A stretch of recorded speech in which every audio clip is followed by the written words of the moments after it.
Okay guys, so for today's video is mag-withdraw tayo sa ENBD ng cardless withdrawal.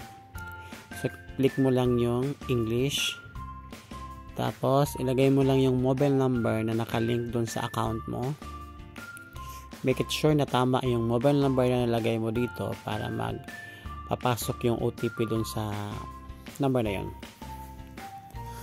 So ayan guys, click mo lang yung confirm. Pagkatapos guys, yan, hihingi siya ng Emirates ID. Lagay mo lang yung Emirates ID mo. Pagkatapos pag-verify, lalabas uli yung Emirates ID mo. So guys, masabilis lang yung transaction dito guys. Kasi ilagay mo lang yung amount ng 100. For example, continue. Tapos ilagay mo rin yung OTP na na-receive mo dun sa mobile number na nakalink sa account. Pagkatapos malagay mo guys, is confirm mo lang. Tapos print receipt.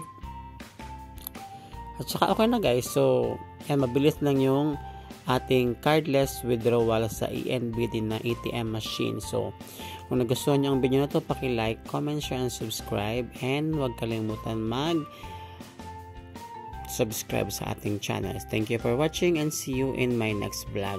And i-comment nyo lang yung experience nyo.